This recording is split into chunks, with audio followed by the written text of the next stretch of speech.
ایک بچہ تھا، ماں کے پیٹ میں 5 ماہ کا وہ فوت ہو گیا، یعنی مردہ بچہ ہی پیدا ہوا ہے، اور گھر والوں نے اس کا کفن دفن وغیرہ سب کا انتظام کیا ہے۔ تو جو بچہ پیدائش سے پہلے فوت ہو جائے اس کا کیا حکم ہوگا؟ دیکھیں، مسئلہ یہ ہے کہ اگر بچہ 4 ماہ کا ہو گیا تو روح پھونک دی جاتی ہے۔ اب اگر وہ پیٹ میں زندہ تھا لیکن پیدا مردہ ہوا تو اس کا حکم یہ ہوتا ہے کہ اس کا نام رکھنا چاہیے، لیکن اس کا کوئی غسل یا کفن دفن نہیں ہوتا کیوں وہ مردہ پیدا ہوا ہے۔ ہاں، اگر وہ پیدا ہو کر ایک بھی سانس لیتا تو پھر اس کا غسل بھی تھا، کفن دفن نماز جنازہ سب چیزیں تھیں، لیکن جو بچہ مردہ پیدا ہوا تو مردے کی نہ نماز جنازہ ہوتی ہے نہ اس کا غسل اور کفن دفن وغیرہ ہوتا ہے۔ اس کا حکم یہ ہے کہ صاف کرنا چاہیں تو صاف کر کے کپڑے میں لپیٹ کر اسے قبرستان میں ضرور دفن کر دیں، ادھر ادھر نہ پھینکیں، لیکن اس طرح کا اہتمام کی حاجت نہیں ہوتی۔ اور نام ضرور رکھیں، کیونکہ بروز قیامت بچے کو بہرحال زندہ کیا جائے گا اور اس کو نام سے پکارا جائے گا، اس لیے بے نام اس کو نہیں دفن کرنا چاہیے۔ ایک یہ کہتے ہیں کہ کسی کو کہیں جانے کا کہا، وہ کہیں دور جگہ تھی تو اس نے کہا کہ معاذ اللہ بھائی ہم خدا کے پچھواڑے نہیں جا سکتے، معاذ اللہ ثم معاذ اللہ، تو کیا حکم شرع ہوگا؟ دیکھیں، پچھواڑا کہتے ہیں پیچھے کو پچھواڑا، تو اللہ تبارک و تعالی جگہ اور سمت سے پاک و صاف ہے۔ کسی کا آگے پیچھے دائیں بائیں اوپر نیچے اس وقت متعین ہوتا ہے جب وہ کسی ایک جگہ میں ہو۔ جیسے میں ایک جگہ میں ہوں تو میرا ایک آگے ہے، پیچھے دائیں بائیں اوپر نیچے سمت متعین ہو سکتی ہیں، لیکن جس ذات کے لیے سمت ہے ہی نہیں، جگہ ہے ہی نہیں، اس کے پھر آگے پیچھے دائیں بائیں اوپر نیچے نہیں ہوتا۔ دیکھیں، یہ آگے پیچھے اوپر نیچے یہ جہات ستہ جو ہیں یہ سب مخلوق ہیں۔ مخلوق وہ ہوتی ہے جو پہلے نہیں تھی، بعد میں اس کو تخلیق کیا گیا۔ اس کا مطلب ایک وقت ایسا تھا کہ اللہ تبارک و تعالیٰ تھا لیکن یہ 6 جہات نہیں تھیں، بتائیے پھر اللہ تعالیٰ کہاں تھا؟ وہ پھر مطلب اس کے لیے سمت کا تعین، اس کا مطلب ہے کہ اللہ تعالیٰ کے لیے سمت کا تعین نہیں ہے۔ ان 6 جہات کے پیدا کرنے کے بعد ایسا نہیں ہے کہ اللہ تعالیٰ جگہ میں آ گیا اس کے لیے جہات وغیرہ ہے۔ تو اب جو اللہ کے لیے جہت ثابت کرے اس کا حکم کیا ہوگا، میں عرض کرتا ہوں۔ اس کا بس شرعی حکم یاد رکھیں کہ جب یہ ثابت ہو گیا کہ اللہ تعالیٰ کے لیے جہت ثابت کرنا منع ہے، اب اگر کوئی ثابت کرنے کی کوشش کرے، جیسے یہ جملہ کہا، اگرچہ وہ کہتا ہے میں نے محاورتاً کہا، لیکن پھر بھی اس میں بہت ہی بڑی بے ادبی پوشیدہ ہے، اسے چاہیے کہ احتیاطاً تجدید ایمان کرے اور تجدید نکاح کرے۔ اور ایسا شخص اگر ہدایت دینے اور نصیحت کرنے کے باوجود نصیحت قبول کرنے کے لیے تیار نہ ہو تو دیگر لوگوں کے لیے حکم شرع یہ ہے کہ اس کا سوشل بائیک آؤٹ کریں، اس کو سلام نہ کریں، سلام کا جواب نہ دیں، بیمار ہو تو عیادت نہ کریں، اگر مر جائے تو جنازے میں شرکت نہ کریں، وہ کو خوشی میں بلائے تو اس کو ریجیکٹ کر دیا جائے، اس کو اپنی خوشی غمی میں آنے نہ دیا جائے تاکہ اس کو احساس ہو کہ اس نے اللہ تعالیٰ کی بارگاہ میں بہت بڑی بے ادبی کی ہے۔ ہمارے ہاں معاملہ یہ ہے کہ اگر کوئی ماں کرے، باپ کرے، بھائی بہن کرے، رشتہ دار کرے، قریبی دوست کرے، سب معاف ہے، تھوڑا بہت سمجھاتے ہیں، بولتے ہیں چلو یار جا چھوڑ دو، اور کوئی اجنبی کرے تو سیخ پا ہو جاتے ہیں اور اس سے قطع تعلق کرنے کے لیے تیار ہو جاتے ہیں۔ قوانین شرع سب کے لیے برابر ہے، اگر قریبی کوئی کرے گا تو اس سے بھی اظہار ناراضگی کرنا ہم پر فرض ہوگا، اگر نہیں کریں گے تو بروز قیامت اس پر گرفت ہے۔ حدیثیں اٹھا کے پڑھ لیں،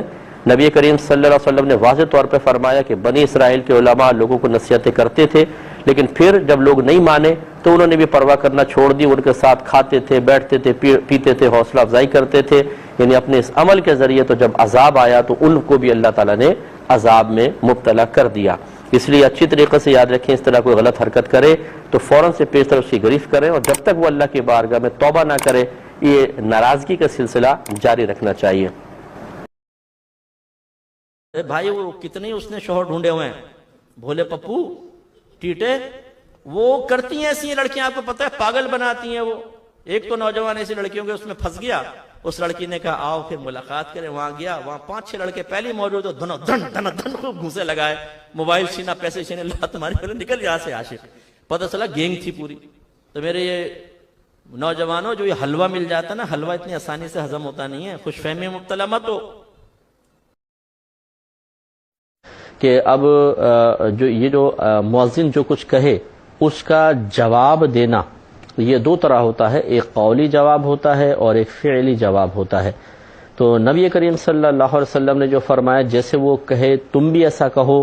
تو علماء اسلام نے جو جمہور ہیں وہ اسی طرف ہیں اور محققین اسی طرف ہیں کہ اس سے مراد ہے کہ آپ زبان سے جواب دیں، لیکن یہ مستحب ہے، کوئی فرضیہ واجب نہیں ہے۔ اور نبی کریم صلی اللہ علیہ وسلم کا اشارہ ہے کہ آپ قولی جواب و فعلی جواب دیں، یعنی جب مؤذن اذان دے دے تو فعلی طور پہ اس کا جواب دینا واجب ہے، اور فعلی یا عملی جواب کا مطلب یہ ہے کہ آپ جماعت کے لیے حاضر ہو جائیں۔ اور یہ میں آپ کو بتا چکا ہوں کہ جب نبی کریم صلی اللہ علیہ وسلم بظاہر کوئی حکم کا لفظ ارشاد فرمائیں، حکم کا صیغہ بیان کرتے ہیں، تو 25 معانی کا احتمال رکھتا ہے، اس میں سے ایک وجوب ہے اور باقی 24 دیگر معانی بھی ہو سکتے ہیں۔ تو ان معانی کی تعیین علماء اسلام پر موقوف ہوتی ہے، علماء لغت پر موقوف ہوتی ہے، وہ غور و تفکر کرتے ہیں کہ یہاں پر یہ امر کس معنی میں استعمال ہوا ہے۔ جیسے اللہ تعالیٰ نے فرمایا کہ وَإِذَا حَلَلْتُمْ فَاصْطَادُوا، اور جب تم احرام سے باہر ہو جاؤ، فَاصْطَادُوا، تو تم شکار کرو۔ تو اب یہ امر کا صیغہ ہے۔ اب اس کا مطلب یہ ہوا کہ سارے حاجی، عورتیں اور بچے اور بوڑھے اور جوان سب کے سب جیسی حج کر کے چکے ہیں تو ہاتھ میں گنے لے کر یا تلواریں اور نیزے لے کر شکار کرنے نکل جائیں، تو وجوب کا معنی تو یہ ہوگا، وجوب کا معنی مفہوم یہاں سے لے لیا جائے تو معلوم یہ ہوا کہ یہ وجوب کے لیے نہیں ہے بلکہ ایک اجازت دی جا رہی ہے، اور وہ بھی پہلے دور کے اعتبار سے، کیونکہ اس وقت جانور بھی ہوتے تھے، سب کچھ ہوتا تھا، اب تو کچھ بھی نہیں ہے وہاں پر۔ تو ایک مطلب حلت کا بیان کرنا مقصود ہے کہ بھی تمہارے لیے حالت احرام میں شکار بنا تھا، لیکن جب حالت احرام سے باہر آ جاؤ تو اب تمہیں اجازت ہے کہ تم شکار کر سکتے ہو، کرو یا نہ کرو تمہاری مرضی ہے، اجازت کا بیان ہے بس۔ تو معلوم ہوا کہ قرآن اور حدیث میں امر بارہا استعمال ہوتا ہے لیکن ہر جگہ وجوب کے لیے نہیں ہوتا، لیکن یہ تعیین عوام کے سپرد نہیں کی گئی، علماء کے سپرد، اور علماء میں اگر اختلاف ہو جائے، کچھ کہیں وجوب کے لیے ہے، کچھ کہیں وجوب کے لیے نہیں ہے، استحباب کے لیے ہے، یعنی صرف فضیلت کے بیان کے لیے ہے، تو پھر یہ دیکھا جاتا ہے کہ جس طرف بڑے محققین علماء ہیں اور زیادہ تعداد جس طرف ہے وہ حکم ہوگا۔ تو اس لیے زیادہ تعداد اسی طرف ہے کہ جو اذان کے قولی جواب کو فقط مستحب کہتے ہیں، اور ہمارا بھی یہی موقف ہے۔ جیسے میں نے آپ کو بتایا تھا کہ میں نے زمانے طالب علمی میں ہی اس پر کافی تحقیق کی تھی اور بہت ساری کتابوں سے میں نے مواد نکال کے ایک رسالہ مرتب کیا تھا کہ اذان کا جواب دینا کیسا، اور اس میں یہ ثابت کیا تھا، اور یہ ہمارے نزدیک یہی صحیح ہے کہ اذان کا قولی جواب مستحب ہے، یعنی آپ اذان کا جواب دیں گے تو ثواب ملے گا، نہیں دیں گے گناہ نہیں ہوگا۔ ہاں فعلی جواب یعنی جماعت کے لیے حاضر ہونا واجب ہے۔ اذان کے جواب پر میں نے ایک حدیث پاک آپ کو ذکر کی تھی جو بخاری میں نہیں مسلم شریف وغیرہ میں ہے، اور اس میں نبی کریم صلی اللہ علیہ وسلم نے پوری اذان کے بارے میں بیان فرمایا کہ مؤذن جب یہ کہے تم بھی یہ کہو، تو آخر میں فرمایا کہ جو اس طرح پورے جواب دے دے گا وہ شخص جنت میں داخل ہوگا۔ معلوم ہوا کہ اذان کا جواب دینا کوئی معمولی چیز نہیں ہے بلکہ یہ دخول جنت کا سبب بھی بن سکتا ہے۔ اس لیے ہماری گزارش ہے کہ جو بھائی بہن ہمیں سن رہے ہیں وہ خود بھی اور دیگر مسلمان بھائیوں بہنوں کا ذہن بنائیں کہ جب اذان ہو تو جیسے جیسے مؤذن کہتا جائے اس کو دہراتے جائے۔ لیکن آپ نے دیکھا ہوگا کہ جب یہاں پہنچے حی علی الصلاۃ اور حی علی الفلاح تو نبی کریم صلی اللہ علیہ وسلم نے ارشاد فرمایا کہ جب مؤذن حی علی الصلاۃ کہے تم اس کے جواب میں کہو لا حول ولا قوت الا باللہ، جب مؤذن حی علی الفلاح کہے تم اس کے جواب میں کہو لا حول ولا قوت الا باللہ۔ تو یہ کیوں لا حول ولا قوت الا باللہ کیا ہے؟ ہمارے بعض لوگ سمجھتے ہیں کہ لا حول معاذ اللہ ثم معاذ اللہ کوئی بڑا عجیب و غریب معنی ہے اور شیطان کو بھگانے کے لیے لا حول پڑھتے ہیں، لا حول ولا قوت الا باللہ۔ تو یہ کوئی معاذ اللہ کوئی غلط مفہوم نہیں ہے، اس کا معنی ہے لا حول، گناہ سے بچنے کی طاقت نہیں ہے، ولا قوہ اور نہ نیکی کرنے کی طاقت ہے، الا باللہ سوائے اللہ تعالیٰ کی توفیق کے۔ یعنی یہ لفظی ترجمہ ہے، بامحاورہ یہ ہے کہ اللہ تعالیٰ کی توفیق کے بغیر نہ کسی میں گناہ سے بچنے کی طاقت ہے نہ نیکی کرنے کی ہمت ہے۔ کتنا خوبصورت مفہوم ہے کہ اللہ کی توفیق کے بغیر کچھ نہیں ہو سکتا، نہ کوئی گناہ سے بچ سکتا ہے نہ کوئی کسی نیکی کا ارتکاب کر سکتا ہے۔ سوال یہ پیدا ہوتا ہے کہ حی علی الصلاۃ حی علی الفلاح کے جواب میں یہ کہنے کی ضرورت کیوں پیش آئی؟ وہی دہرا دیتے، حی علی الصلاۃ ہم بھی کہتے ہیں حی علی الصلاۃ، مؤذن کہ حی علی الفلاح ہم بھی کہیں حی علی الفلاح۔ مسئلہ یہ ہے کہ اب اس کا جواب جو فقہا نے دیا ہے وہ یہ ہے کہ حی علی الصلاۃ اور حی علی الفلاح یہ ہے دعوت۔ حی علی الصلاۃ کے مطلب آؤ نماز کی طرف، حی علی الفلاح آؤ بھلائی کی طرف۔ تو جب کوئی ہمیں دعوت دے اگر ہم وہی الفاظ دوبارہ دہرا دیں تو یہ ایک مذاق کی سی صورت بن جاتی ہے، مزاح کی سی صورت بن جاتی ہے۔ تو نبی کریم صلی اللہ علیہ وسلم نے مناسب تصور نہ فرمایا کہ ایک مذاق اور مزاح کسی صورت اذان کے دوران بنے۔ یوں سمجھ لیں، مثال کے طور پہ کوئی آپ کو کہے جی کل میں آپ کی دعوت کر رہا ہوں میرے گھر پر آئیں، آپ جواب میں کہیں کل میں دعوت کر رہا ہوں میرے گھر پر آئیں، بھئی وہاں ولیمہ ہے کل آئیے گا، اور آپ جواب میں کہیں ولیمہ ہے کل آئیے گا،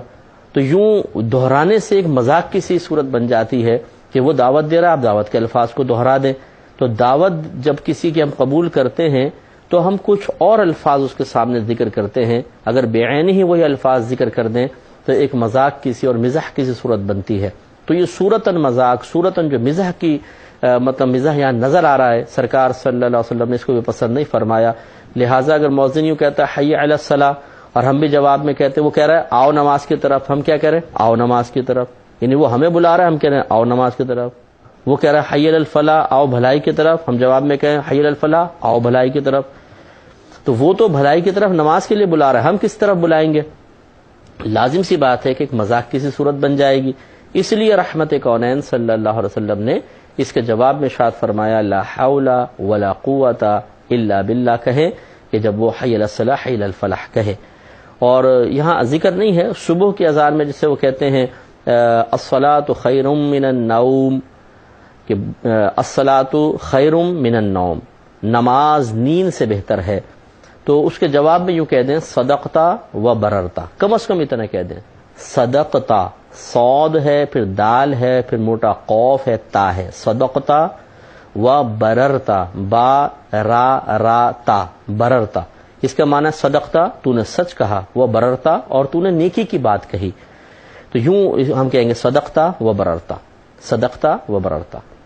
تو خلاصہ کلام یہ ہے کہ دیکھیں اب اذان کا جواب دینا کوئی پرابلم نہیں ہے، جو مؤذن کہتا جائے، جیسے وہ کہیں اللہ اکبر آپ بھی کہہ دیں اللہ اکبر، سب دہراتے جائیں، بس جب وہ پہنچے حی علی الصلاح حی علی الفلاح پہ تو جواب میں کہہ دیں لا حول ولا قوت الا باللہ، دونوں کے جواب میں۔ جب اذان کمپلیٹ ہو جائے گی تو انشاءاللہ اللہ کی رحمت سے امید ہے کہ ہو سکتا ہے بروز قیامت ہم میں سے بہت سو پر انکشاف ہو کہ یہ جو آپ نے فلاں وقت اذان کا جواب دیا تھا وہ آپ کے لیے بخشش و مغفرت کا سبب بن چکا تھا اور آپ اسی کے سبب جنت میں چلے جائیں۔ اس لیے اگر ابھی تک کوئی بھائی یا بہن اذان کا جواب نہیں دیتے تھے، اب عادت بنا لیں کہ جب بھی اذان ہو آپ جواب دیں۔ بعض اوقات